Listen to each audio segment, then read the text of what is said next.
For decades, one single material has been the undisputed king of solar power. But the race is always on to find what's next, to build the tech that's going to power our future. So who are the new challengers stepping into the ring? Let's dive in. So our reigning champion is, of course, crystalline silicon. It's reliable, there's a ton of it, and it just absolutely dominates the global market. We're talking something like 90% of all solar panels out there. It's the dependable workhorse of the renewable energy world, and yeah, for very good reason. Okay, so if we have this proven, super effective technology, why are we even looking for something new? What's the catch? Well, it turns out our champion, it's getting really close to a hard physical limit. And here it is, around 32%. This is what's known as the Shockley-Quisser limit, and it's the absolute theoretical maximum efficiency for a standard silicon cell. It's a fundamental barrier in physics. Silicon, all by itself, simply cannot convert more than about a third of the sunlight that hits it into electricity. And we're already knocking on the door of that ceiling. So, let's meet the first contender that's aiming to completely smash that ceiling. This is the prodigy, the raw powerhouse of the solar world, the Perovskite solar cell. Now, the really fascinating thing here is that perovskite isn't one single thing. It's a whole family of materials that share a specific crystal structure. Think of it like this. Silicon is like fixed hardware, but perovskites, they're like software. By just tweaking their chemical recipe, scientists can rapidly tune their properties for way better performance. And this tunability, it has led to an absolutely meteoric rise. I mean, in just over a decade, perovskite lab efficiencies have skyrocketed, from under 10% to now over 26%.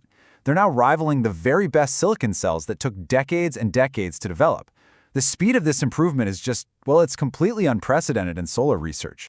All right, next up is our second challenger, and this one plays a totally different game. Meet the specialist, organic photovoltaics, or OPVs. These aren't trying to win on raw power. Nope, they're all about versatility.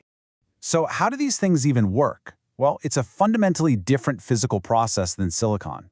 When light hits an organic cell, it creates this tightly bound little particle called an exciton. This exciton then has to literally race to an interface where it can be split apart, releasing the charges that we collect as electricity. The whole thing is this frantic race against time at the molecular level. And because of that unique process, OPVs have this incredible toolkit. They can be made ultra-lightweight, flexible enough to bend or even roll up, and you can even make them semi-transparent or in different colors. Plus, and this is a big one, they are fantastic at generating power in low-light conditions, like indoors, which is something silicon really struggles with. But here's the real game changer for OPVs. Because they're basically carbon-based inks, you can make them in a process that's a lot like printing a newspaper. This roll-to-roll manufacturing promises incredibly low-cost, high-volume production. It just opens up a whole new world of possibilities. But, this isn't a fairy tale. Every exciting new challenger has a weakness, a critical flaw they have to overcome to compete in the real world. So what's the catch with these two?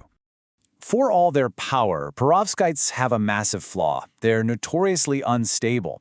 They just break down when they're exposed to moisture, heat, or even oxygen. On top of that, the most efficient versions contain water-soluble lead, which is a huge environmental concern. Organics, on the other hand, they struggle with lower efficiency and have their own durability issues, especially when it comes to UV light. This showdown table really puts it all into perspective, doesn't it?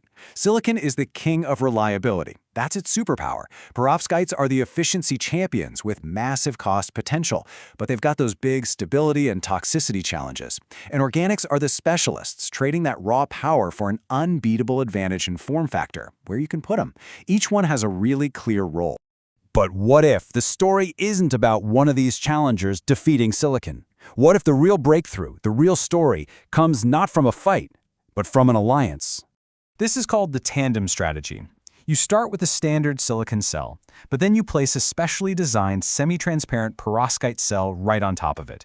This top cell is tuned to just skim off and convert the high-energy parts of sunlight, like the blue and green light.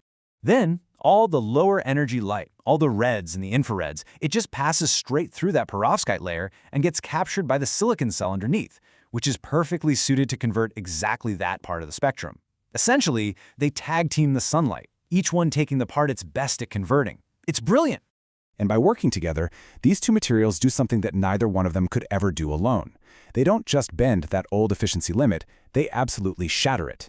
That is the current world record for a perovskite silicon tandem cell, 34.85%.